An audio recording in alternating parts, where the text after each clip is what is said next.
Hello, my name is Ron Cunningham. I'm the co-owner of Fullerton Physical Therapy. I'm going to demonstrate how we use cervical traction, also known as cervical decompression. I have a volunteer here that we're going to work with, and one of our employees. Primarily we use traction for neck pain. We use it for a condition called cervical radiculitis, which is an irritation of nerve roots. It effectively unweights the weight of your head, increasing the space of your intervertebral disc for a short period of time. We use it primarily for pain control. So we're going to demonstrate this. This unit on the wall is a bit unusual. We have them, we don't see them much elsewhere. We also have a unit that we can do lying down. We also would maybe try manual cervical traction too. So we have various ways to do it. So I'm going to let John set Amanda up. So we have a harness which includes a chin piece and a head piece, and it goes on as such.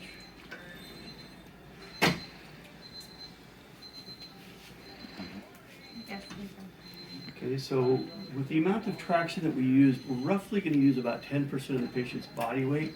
We're generally going to start with a lighter load and add to it. We probably wouldn't exceed more than about 20 pounds on a large person. So what this does is it elevates the head with traction or decompression. Okay? The advantage to this particular machine is that we can control a lot of the variables. We can control the time that we do it. We can control the hold time, the rest time. This is on a cycle right now where it holds for approximately 20 to 30 seconds, and then it will release pressure for about 10 seconds. And it'll cycle for as long as we'd like that to do. Our treatment times usually are about 10 to 20 minutes. We would monitor the patient while we're doing it. Before we ever did this, we would do a thorough evaluation of the patient to make sure that it's appropriate for them. If there were any pain or symptoms, the patient can let us know, and we would disconnect them.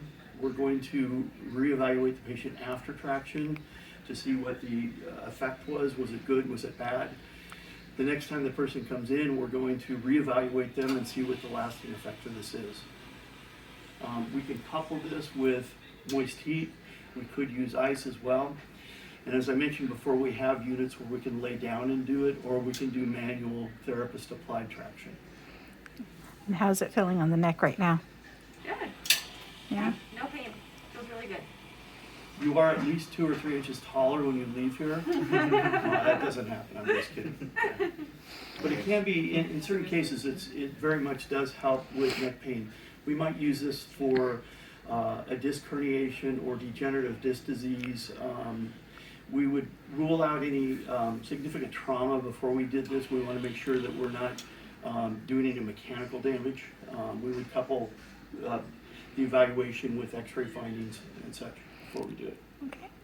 I'm going to take a video.